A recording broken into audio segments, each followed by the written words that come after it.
Everybody, my name is Emily Andrews and I'm going to be presenting the company of Redwire to you today.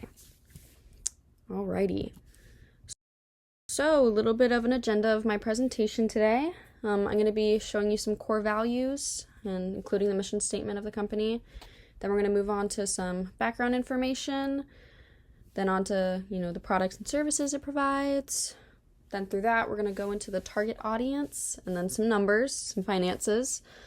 And then we're going to move on to some accomplishments, and then through that, the strategic plan, and then the future of the company. Okay, so the overall vision of Redwire.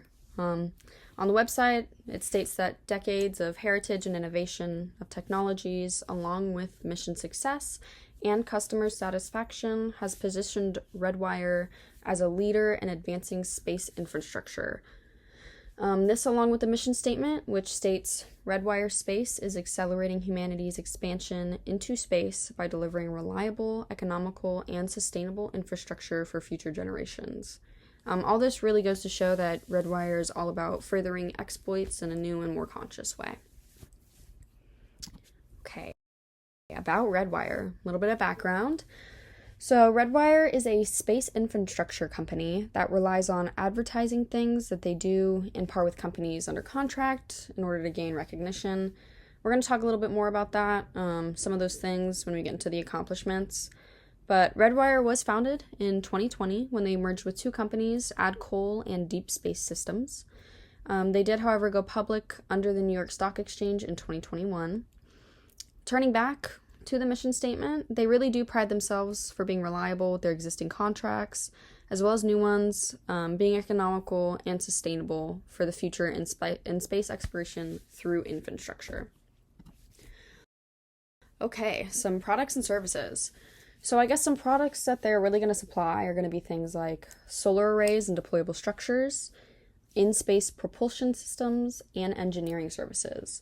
They're going to do stuff like this, as well as bioprinting in space to further space innovation and supporting missions into space. They do have multiple areas of operations. They're really all over the map. There's one here in Jacksonville.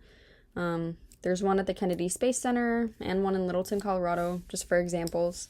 If you want to see more areas of operation, I'd suggest visiting their website and going into About Redwire. That's where I obtained all this information. I also had the ability to interview the Chief Information Officer and Executive Vice President for Security and Workplace Services, Nicholas Andrews.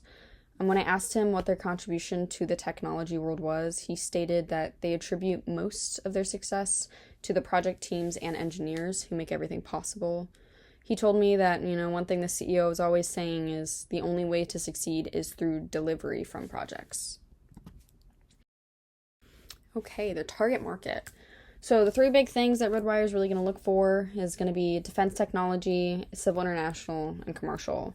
These three things are going to be obtained, aimed at really by creating contracts with companies who are in assistance of these things, which Redwire can provide, as well as companies that would be beneficial to merge with or buy out.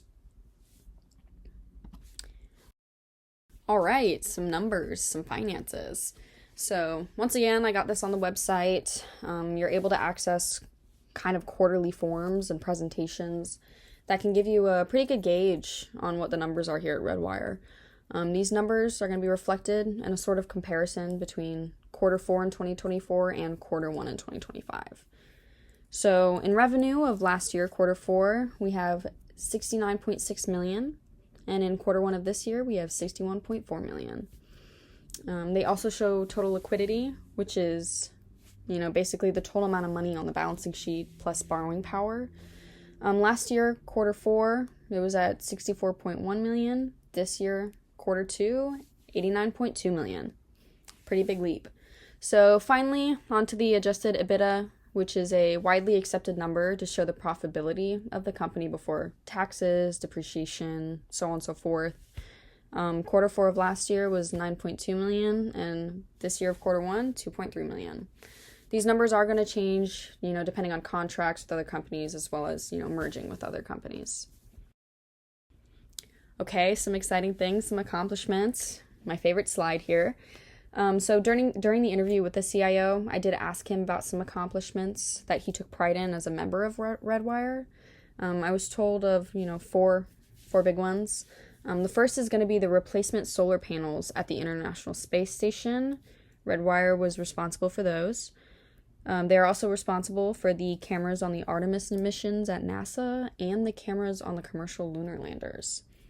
And then my personal favorite, they were able to 3D print a human meniscus, which is pretty cool. All right, on to the strategic plan. So during my interview, I did also ask about the strategic plan of Redwire. 3 big things popped up. I mean, the first is going to be continual delivery through existing contracts. Then on to moving up through the value chain by getting bigger contracts from their customers. And then what was called accretive mergers and acquisitions, which is basically either buying or merging companies to create more value for Redwire. All right, Redwire's future. So it's looking pretty bright. I mean, they're signing bigger contracts and merging with even more companies than when they were founded with. And according to a recent press release of this year, they've also shifted into defense technology solutions through the acquisition of Edge Autonomy Intermediate Holdings. They're going to be creating airborne defense solutions, so think drones. Pretty exciting things for Redwire to come. All right, here are Hello, the everybody. references My that I name have is Emily used. Andrews.